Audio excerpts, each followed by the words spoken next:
8th April 2024. That was the day when everything got changed. From hundreds of rejections to finally landing on my first internship, that too in product-based company. Let me tell you how I did it. Just like daily routine, मैं अपने leet code के problem solve कर रहा था. Then suddenly मेरे को Calyx HR से call आता है. Your stipend will be. Stipend मैं आपको वीडियो के एंड में बताऊंगा. उससे पहले जानते हैं मेरे को इंटर्नशिप मिली कैसे. जनवरी 2024 फर्स्ट वीक जब मैं अपना पोर्टफोलियो खोलता हूँ. क्या इतना बेकार पोर्टफोलियो. 4 साल तक मैं इस पोर्टफोलियो पे जिंदा था. मैंने कहा नहीं इससे तो नहीं होगा. तो फिर मैंने क्या किया, पूरा पोर्टफोलियो दोबारा से बनाया. रिएक्ट और नोड.जेएस आप सब लोग यूज़ करते होंगे, इससे आपने अपना पोर्टफोलियो बनाया होगा. I recommend that you should make perfect looking portfolio. मैं हैकाथॉन्स में काफ़ी पार्टिसिपेट करता था, तो मेरे पास काफ़ी प्रोजेक्ट्स थे. मैंने कई टीमें लीड की हुई हैं, तो जितने भी मेरे पास प्रोजेक्ट्स थे उनको मैं अपने रिज्यूमे में तो ऐड कर नहीं सकता, इसलिए पोर्टफोलियो का होना बहुत ज़रूरी है. पोर्टफोलियो में मैंने अपने सारे प्रोजेक्ट्स मेंशन किए, स्किल्स मेंशन की, हॉबीज एंड ऑल एवरीथिंग, वो सारी चीज़ें मैंने अपने पोर्टफोलियो में मेंशन की. So that if I try to contact any senior employ in any company for referral, so that I can show them like this is my portfolio and you can go through it. तो सबसे पहली चीज़ मैंने की, अपना portfolio improve किया. उसके बाद फिर आता है रेज्यूमे. रेज्यूमे तो हमारे पास था, कॉलेज से भी बनवा के देते हैं, और उसके बाद हम कई यूट्यूब वीडियोस भी फॉलो करते हैं. लेकिन बात आती है, क्या वो रिज्यूमे वर्थ इट है. मैंने जनवरी में डिसाइड किया कि मैं इस रिज्यूमे से तो अप्लाई नहीं करूंगा. चाहे मैं 1 महीने पूरा लगा दूंगा रिज्यूमे बनाने में, लेकिन मैं इस रिज्यूमे से अप्लाई नहीं करूंगा. पोर्टफोलियो बनाने के बाद मैं लग गया अपना रिज्यूमे बनाने में. पहले रिज्यूमे देखा, फिर मैंने उसके बाद उसका ATS स्कोर निकाला, जबकि वो 50 आ रहा था. 50 जब आ रहा था तो मैंने कहा यार इतना बेकार, इतना कम ATS स्कोर कैसे आ सकता है, जबकि मैंने उसमें सारा सब कुछ डाला हुआ था. प्रोजेक्ट्स डाले थे, उसके बाद अपनी स्किल्स, अपने जो भी मेरे अचीवमेंट्स थी, लीड कोड प्रोफाइल, सब कुछ डाला हुआ. उसके बाद भी 50 स्कोर.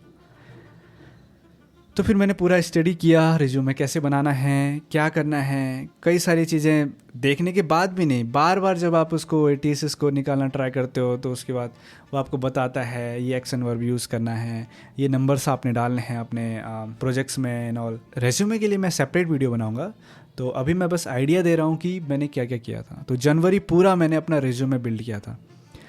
मैंने किसी भी कंपनी में अप्लाई नहीं किया था, सिर्फ अपना रिज्यूमे स्ट्रॉन्ग किया. जो मैंने प्रोजेक्ट्स ऐड किए थे, मैंने 3 प्रोजेक्ट्स ऐड किए थे. उन 3 प्रोजेक्ट्स में मैंने लाइव लिंक डाली थी. जब आप अपने प्रोजेक्ट्स को डिप्लॉय करते हो, आपने अगर वेब एप्लीकेशन बना रखी है उसको डिप्लॉय करते हो, तो उसका लिंक डाला मैंने. उसके बाद मैंने अपने गिटहब रिपोजिटरी के लिंक्स डाले. जितने भी प्रोजेक्ट थे, 3 प्रोजेक्ट्स मैंने ऐड किए थे, तीनों के लिंक्स डाले. उसके बाद मैंने एक और लिंक डाला जो था डेमो का. मेरे पास एक पुराना यूट्यूब चैनल था जो काफ़ी टाइम से इनएक्टिव था, तो मैंने जो भी अपने प्रोजेक्ट्स थे उसको उसमें अपलोड किए. उसके बाद उसके लिंक को अपने रिज्यूमे में ऐड कर दिया. तो मेरे पास सारे प्रोजेक्ट्स के 3-3 लिंक्स थे. तो इस तरीके से मैंने तीनों अपडेट किए.